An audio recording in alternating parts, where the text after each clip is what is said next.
Well, hi guys, here we are again.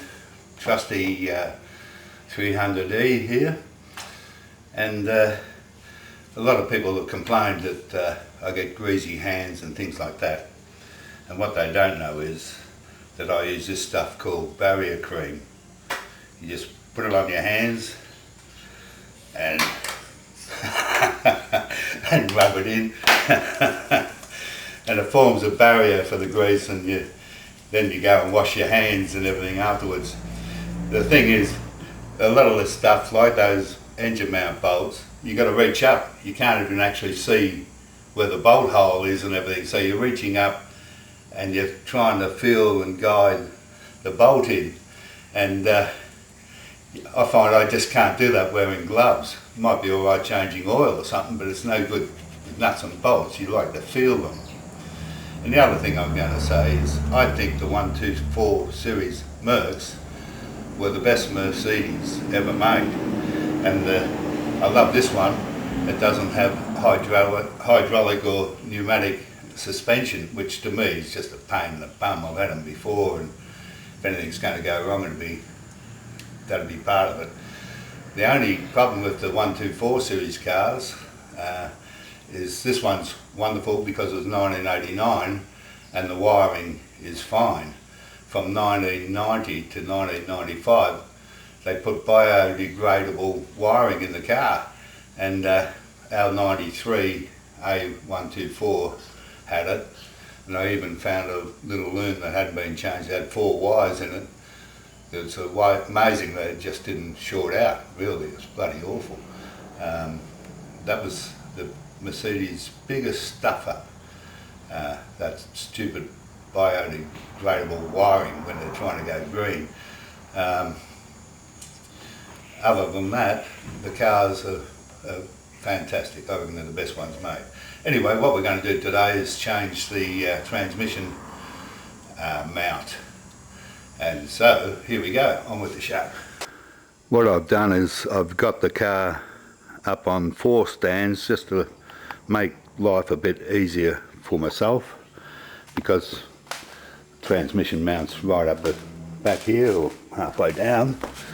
And same as before, I've got the jack with a piece of timber under the transmission sump, and now I'm going to unbolt the subframe under the car.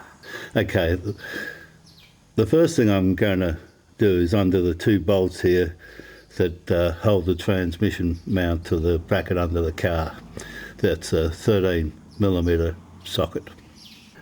Okay, next I'm undoing the 4 bolts that hold the bracket for the transmission mount under the car. They're 17mm.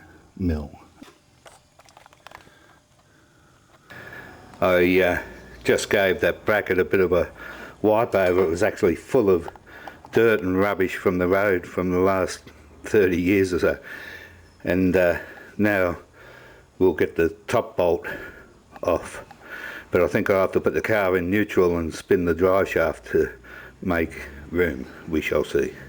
Right, the top bolt on the engine mount here is 19mm, but you won't be getting a socket on it because it's so close to the drive shaft. So I'm going to put a ring spanner on it and give it a whack with a hammer. Well, here's our old transmission mount, and if you look down the bottom there, there's a bit of a gap, and here's our new one, and you can see the rubbers right up here. If I put them side by side and get down again,